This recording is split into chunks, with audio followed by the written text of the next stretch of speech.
श्री दुर्गायै नमः। श्री दुर्गा सप्तशती चतुर्थ अध्याय इंद्रादि देवताओं द्वारा देवी की स्तुति। सिद्धि की इच्छा रखने वाले पुरुष जिनकी सेवा में रहते हैं तथा देवता जिन्हें सब ओर से घेरे रहते हैं, उन जया नाम वाली दुर्गा देवी का ध्यान करें। उनके श्री अंगों की आभा काले मेघ के समान श्याम है।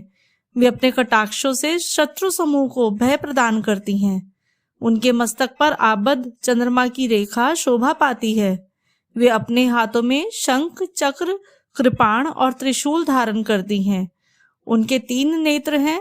वे सिंह के कंधे पर चढ़ी हुई हैं और अपने तेज से तीनों लोकों को परिपूर्ण कर रही हैं। ऋषि कहते हैं, अत्यंत पराक्रमी दुरात्मा महिषासुर तथा उसकी दैत्य सेना के देवी के हाथ से मारे जाने पर इंद्र आदि देवता प्रणाम करने के लिए गर्दन तथा कंधे झुकाकर उन भगवती दुर्गा का उत्तम वचनों द्वारा स्तवन करने लगी। उस समय उनके सुंदर अंगों में अत्यंत हर्ष के कारण रोमांच हो आया था। देवता बोले, संपूर्ण देवताओं की शक्ति का समुदाय ही जिनका स्वरूप है तथा जिन देवी ने अपनी शक्ति से संपूर्ण जगत को व्याप्त कर रखा है, समस्त देवताओं और महर्षियों की पूजनीय उन जगदम्बा को हम भक्ति पूर्वक नमस्कार करते हैं। वे हम लोगों का कल्याण करें। जिनके अनुपम प्रभाव और बल का वर्णन करने में भगवान शेषनाग, ब्रह्मा जी तथा महादेव जी भी समर्थ नहीं हैं। वे भगवती चंडिका संपूर्ण जगत का पालन एवं अशुभ भय का नाश करने का विचार करें। जो पुण्यात्माओं के घरों में स्वयं ही लक्ष्मी रूप से, पापियों के यहाँ दरिद्रता रूप से, शुद्ध अंतःकरण वाले पुरुषों के हृदय में बुद्धि रूप से, सत्पुरुषों में श्रद्धा रूप से तथा कुलीन मनुष्य में लज्जा रूप से निवास करती हैं, उन आप भगवती दुर्गा को हम नमस्कार करते हैं। देवी, आप संपूर्ण विश्व का पालन कीजिए। देवी, आपके इस अचिंत्य रूप का, असुरों का नाश करने वाले भारी पराक्रम का तथा समस्त देवताओं और दैत्यों के समक्ष युद्ध में प्रकट किए हुए आपके अद्भुत चरित्रों का हम किस प्रकार वर्णन करें। आप संपूर्ण जगत की उत्पत्ति में कारण हैं। आप में सत्व गुण, रजोगुण और तमोगुण, ये तीनों गुण उपस्थित हैं, तो भी दोषों के साथ आपका संसर्ग नहीं जान पड़ता। भगवान विष्णु और महादेव जी आदि देवता भी आपका पार नहीं पाते। आप ही सबका आश्रय हैं। यह समस्त जगत आपका अंशभूत है, क्योंकि आप सबकी आदिभूत अव्यक्तता परा प्रकृति हैं। देवी, संपूर्ण यज्ञों में जिसके उच्चारण से सब देवता तृप्ति लाभ करते हैं, वह स्वाहा आप ही हैं। इसके अतिरिक्त आप पितरों की भी तृप्ति का कारण हैं। अतएव सब लोग आपको स्वधा भी कहते हैं। देवी, जो मोक्ष की प्राप्ति का साधन है, अचिंत्य महाव्रत स्वरूपा है, समस्त दोषों से रहित, जितेंद्रिय, तत्व को ही सार वस्तु मानने वाले तथा मोक्ष की अभिलाषा रखने वाले मुनिजन जिसका अभ्यास करते हैं, वह भगवती परा विद्या आप ही हैं। आप शुद्ध स्वरूपा हैं। अत्यंत निर्मल ऋग्वेद, यजुर्वेद तथा उद्गीत के मनोहर पदों के पाठ से युक्त सामवेद का भी आधार आप ही हैं। आप देवी, त्रयी और भगवती हैं। आप इस विश्व की उत्पत्ति एवं पालन के लिए आप ही वार्ता के रूप में प्रकट हुई हैं। आप संपूर्ण जगत की घोर पीड़ा का नाश करने वाली हैं। देवी, जिससे समस्त शास्त्रों के सार का ज्ञान होता है, वह मेधा शक्ति आप ही हैं। दुर्गम भवसागर से पार उतारने वाली नौका रूप दुर्गा देवी भी आप ही हैं। आपकी कहीं भी आसक्ति नहीं है। कैटभ के शत्रु भगवान विष्णु के वक्षस्थल में एकमात्र निवास करने वाली भगवती लक्ष्मी तथा भगवान चंद्रशेखर द्वारा सम्मानित गौरी देवी भी आप ही हैं। आपका मुख मंद मुस्कान से सुशोभित, निर्मल, पूर्ण, चंद्रमा के बिंब का अनुकरण करने वाला है तथा उत्तम सुवर्ण की मनोहर कांति से कमनीय है। तो भी उसे देखकर महिषासुर को क्रोध हुआ और सहसा उसने उस पर प्रहार कर दिया। यह बड़े आश्चर्य की बात है।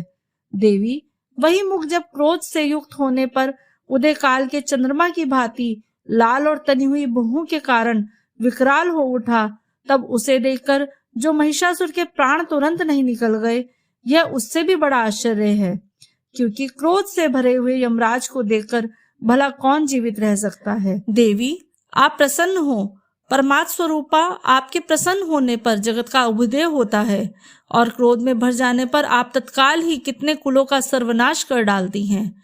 यह बात अभी अनुभव में आई है, क्योंकि महिषासुर की यह विशाल सेना क्षण भर में आपके कोप से नष्ट हो गई। सदा अभ्युदय प्रदान करने वाली आप जिन पर प्रसन्न रहती हैं वे ही देश में सम्मानित है। उन्हीं को धन और यश की प्राप्ति होती है। उन्हीं का धर्म कभी शिथिल नहीं होता और वे ही अपने हृष्ट पुष्ट स्त्री पुत्र और मृत्यु के साथ धन्य माने जाते हैं। देवी, आपकी ही कृपा से पुण्यात्मा पुरुष प्रतिदिन अत्यंत श्रद्धा पूर्वक सदा सब प्रकार के धर्मानुकूल कर्म करता है और उसके प्रभाव से स्वर्गलोक में जाता है। इसलिए आप तीनों लोकों में निश्चय ही मनोवांछित फल देने वाली हैं। माँ दुर्गे, आप स्मरण करने पर सब प्राणियों का भय हर लेती हैं और स्वस्थ पुरुषों द्वारा चिंतन करने पर उन्हें परम कल्याणमयी बुद्धि प्रदान करती हैं। दुख, दरिद्रता और भय हरने वाली देवी, आपके सिवा दूसरी कौन है जिसका चित्त सबका उपकार करने के लिए सदा ही दयाद्र रहता हो। देवी, इन राक्षसों के मारने से संसार को सुख मिले तथा ये राक्षस चिरकाल तक नरक में रहने के लिए भले ही पाप करते हों, इस समय संग्राम में मृत्यु को प्राप्त होकर स्वर्गलोक में जाएं। निश्चय ही यही सोचकर आप शत्रुओं का वध करती हैं। आप शत्रुओं पर शस्त्रों का प्रहार क्यों करती हैं? समस्त असुरों को दृष्टिपात मात्र से भस्म क्यों नहीं कर देती? इसमें एक रहस्य है। ये शत्रु भी हमारे शस्त्रों से पवित्र होकर उत्तम लोकों में जाएं। इस प्रकार उनके प्रति भी आपका विचार अत्यंत उत्तम रहता है। खड़ग के तेज पुंज की भयंकर दीप्ति से तथा आपके त्रिशूल के अग्रभाग की घनीभूत प्रभा से चौंधियाकर जो असुरों की आंखें फूट नहीं गई, उसमें कारण यही था कि वे मनोहर रश्मियों से युक्त चंद्रमा के समान आनंद प्रदान करने वाले आपके इस सुंदर मुख का दर्शन करते थे। देवी, आपका शील दुराचारियों के बुरे बर्ताव को दूर करने वाला है। साथ ही यह रूप ऐसा है जो कभी चिंतन में नहीं आ सकता और जिसकी कभी दूसरों से तुलना भी नहीं हो सकती, तथा आपका बल और पराक्रम उन दैत्यों का भी नाश करने वाला है जो कभी देवताओं के पराक्रम को भी नष्ट कर चुके थे। इस प्रकार आपने शत्रुओं पर भी अपनी दया ही प्रकट की है। वरदायिनी देवी, आपके इस पराक्रम की किसके साथ तुलना हो सकती है? तथा शत्रुओं को भय देने वाली तथा अत्यंत मनोहरा ऐसा रूप भी आपके सिवा और कहाँ है? हृदय में कृपा और युद्ध में निष्ठुरता, ये दोनों बातें तीनों लोकों के भीतर केवल आप में ही देखी गई हैं। माते, आपने शत्रुओं का नाश करके इस समस्त त्रिलोकी की रक्षा की है। उन शत्रुओं को भी युद्ध भूमि में मारकर स्वर्गलोक में पहुंचाया है तथा उन्मत्त दैत्यों से प्राप्त होने वाले हम लोगों के भय को भी दूर कर दिया है। आपको हमारा नमस्कार है। देवी, आप शूल से हमारी रक्षा करें। अंबिके, आप खड़ग से भी हमारी रक्षा करें तथा घंटा की ध्वनि और धनुष के टंकार से भी हम लोगों की रक्षा करें। चंडिके, पूर्व, पश्चिम और दक्षिण दिशा में आप हमारी रक्षा करें तथा ईश्वरी, अपने त्रिशूल को घुमाकर आप उत्तर दिशा में भी हमारी रक्षा करें। तीनों लोकों में आपके जो परम सुंदर और अत्यंत भयंकर रूप विचरते हैं, उनके द्वारा भी आप हमारी तथा इस भूलोक की रक्षा करें।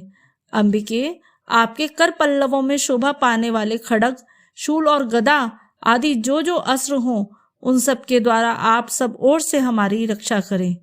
ऋषि कहते हैं, इस प्रकार जब देवताओं ने जगन माता दुर्गा की स्तुति की और नंदन वन के दिव्य पुष्पों व गंध चंदन आदि के द्वारा उनका पूजन किया, फिर सबने मिलकर जब भक्ति पूर्वक दिव्य धूपों की सुगंध निवेदन की, तब देवी ने प्रसन्न वदन होकर प्रणाम करते हुए सब देवताओं से कहा। देवी बोली, देवताओं, तुम सब लोग मुझसे जिस वस्तु की अभिलाषा रखते हो उसे मांगो। देवता बोले, भगवती, हमारी सब इच्छा पूर्ण कर दी, अब कुछ भी बाकी नहीं, क्योंकि हमारा यह शत्रु महिषासुर मारा गया है। महेश्वरी, इतने पर भी यदि आप हमें और वर देना चाहती हैं तो हम जब जब आपका स्मरण करें तब तब आप दर्शन देकर हम लोगों के महान संकट को दूर कर दिया करें तथा प्रसन्न मुखी अंबिके, जो मनुष्य इस स्रोतों द्वारा आपकी स्तुति करे उसे वित्त, समृद्धि और वैभव देने के साथ ही उसकी धन और स्त्री आदि संपत्ति को भी बढ़ाने के लिए आप सदा हम पर प्रसन्न रहें। ओम श्री मात्रई नमः। श्री दुर्गा सप्तशती अध्याय 4 समाप्त।